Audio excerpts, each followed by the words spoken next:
Sapagkat sa paggawa mo ng gayon, daw, ano ba yung ginawa mo na yun? Mabuti.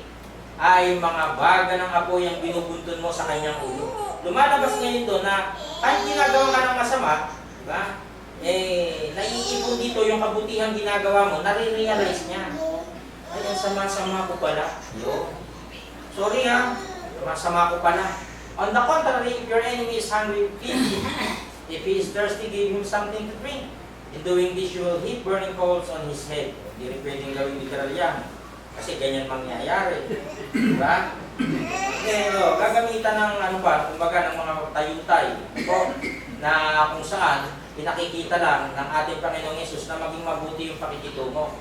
Dahil diyan papasok yung sinasabi sa Lucas na iibigin mo ang Panginoon mong Diyos ng buong puso mo, buong kaluluwa mo, buong pag-iisip mo, buong lakas mo, at ang iyong kapwa. Yun, nagaya ng iyong sarili. Kung ayaw mong nasasaktan, huwag ka mananakit. Diba? Kung ayaw mo nang binubugbog, huwag ka bubugbog. Kung ayaw mong nasasampal, huwag ka mananampal. Yun po yun, pag-ibig sa kapwa.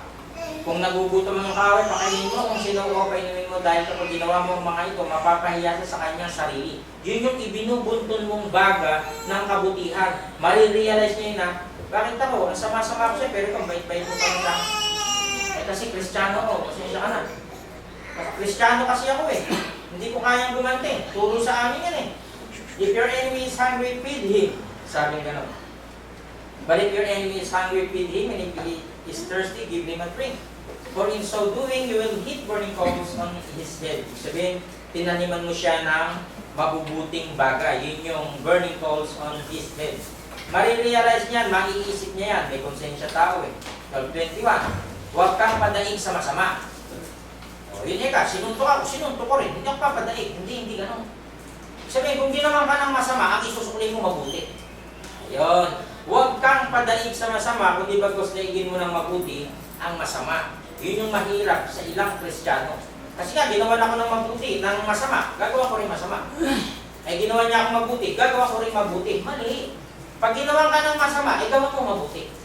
Diba yun yung mahirap? Nandun yung laban sa sinasabi na yan na bagay na sinasabi ng Panginoong Hesus. Huwag kayong patatalo sa masama. Sabihin, yung masama, tatalunin mo ng mabuti. Talunin ninyo ang masasama sa pamamagitan ng paggawa ng mabuti. Anong ibig sabihin ng lahat ng yun? You win. Diba? Panalo yung pag-ibig. Naawa ako sa'yo kasi kaya ka ganyan. Hindi ka nakakarinig ng salita natin, Celia. Sumama ka sa akin every Sunday. Diba? Pag may na-convert kang ganyang mga taong masasama, naku, anak mo sa pananampalataya yan. Tuwan-tuwa ang Diyos sa'yo sa ganyan. Ano po? Na bagay. Napagtagumpayan ng pag-ibig yung paghihiganti. Kaya sabi ng Panginoong Yesus, huwag kayong gaganti. Ako na, hayaan nyo nang ako bahala. The most important reason we should not resist an evil person is that Jesus Himself did not. Ginawan siya ng masama. Nilagyan siya ng tinik na corona. Sabi, ikaw ang hari, di ba? Bigyan ng jacket yan. Bigyan ng tinik yan. Diba? Ikaw ang hari. Nilagyan, di tumatagas ngayon dugo. Bigyan ng balabal, hari. King, bigyan ng magandang kasuotan. Ikaw ang hari ng mga Hudyo. Sabi niya ng mga bako na nauuham ako, binigyan ng suka. Galing manginis nung sinasabi dito. Sinabi ba niya, Ama, patayin mo silang lahat. Yan ba? Hindi, bakit? Walang mga walang mga karunungan Naawa pa ang Panginoong Yesus. Jesus Himself did not, sabi, Jesus practiced what He preached. Bakit? Nangaral siya When He was arrested and crucified, Jesus did not fight back or resist. He did not seek revenge or try and get even with His tormentors. He loved them and died for them, and He asked His Heavenly Father to forgive them for the wrong they committed. Ang hirap niya, kasi ito yung nagre-react Lalo pag nasaktan tong katawan na to, gusto niya bakbakan. Lucas 23:34, sinabi ni Jesus, Ama, patawarin mo sila. Bakit? Sapagkat hindi nila nalalaman ang kanilang ginagawa. Kasi kung nalalaman nila, hindi nila gagawin ito. At sa pagbabahagi nila ng kanyang mga suot ay kanilang pinagsapalaran.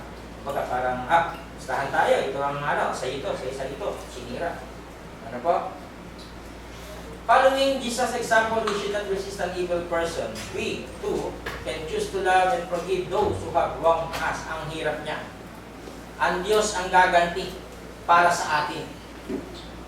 Ang gaganti para sa atin ay ang Diyos sa pamamagitan ng gobyerno na sumasakop sa atin. Inapi ka ba? Diba? Ano ginawa sa'yo?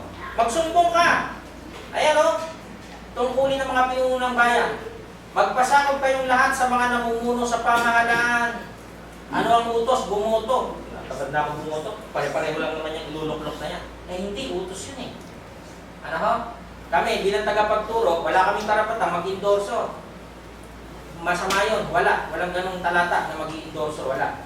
Nasa ating bawat isa ang kalayaan na magpasakop kayong lahat sa mga namumuno sa pamahalaan.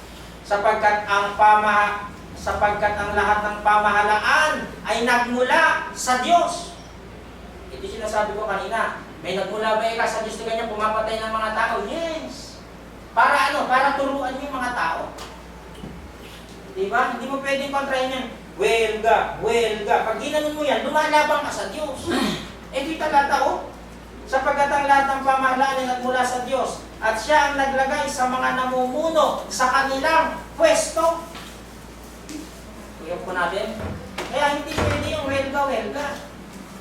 Kaya napupunta yung iba ron kasi bibigyan nila ng talima daw, masyadong mababa, init-init, hanggang umaga kami ron, tapos lumanda na. 1,000, o saan na ron?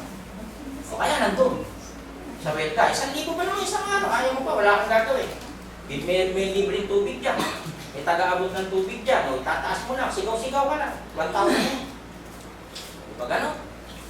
Sa atin, hindi tayo pwede sumama po dyan. Bakit? Ang Diyos ang nagtalaga dyan eh. Ang linaw-linaw, ASND. Di ba? Let everyone be subject to the governing authorities, for there is no authority except that which God has established. The authorities that exist have been established by God. Paano yung umusik sa ating Panginoong Yesus? Yung pumatay, sila Poncio Pilato, kung sino-sino. Yes, itinalaga ng Diyos yung. Para ano? Para maganap yung kautusan.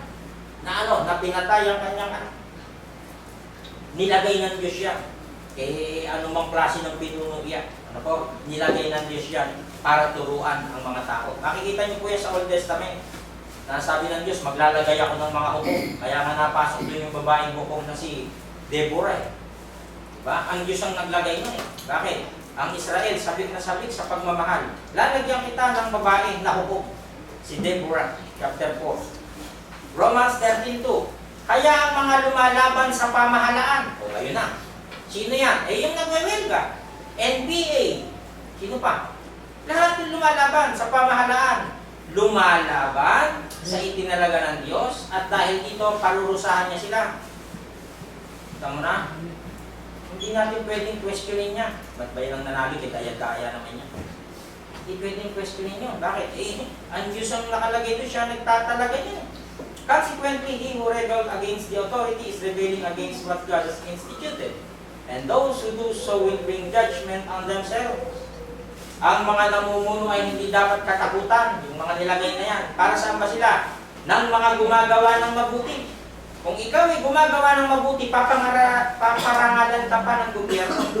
Pero labanan mo sila. Magpaputo ka ng baril dyan. Hahantingin ka niyang mga yan. Ang dapat matakot sa kanila ay ang mga gumagawa ng masama.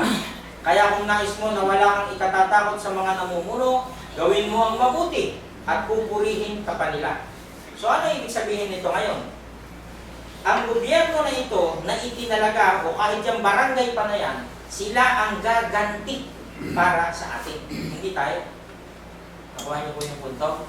Hindi yung sunod to ka, susuntokin mo rin. Hindi, mag-report ko sa barangay. Lagi ako sinusuntok niya pagka dumadaan ako Bakit? Galit sa pogi. Bawa ganon. I-report mo doon sa barangay. Hindi ikaw ang gagawa. Kasi magkakasala ka, mamaya kasusuntok mo, nabagok pa ulo, nakapatay ka pa ngayon nang hindi sinasadya. Diba? Sila gaganti para sa atin. For rulers hold no terror for those who do right, but for those who do wrong. Yan. Do you want to be free from fear of the one in authority? Then do what's right, and He will commend you.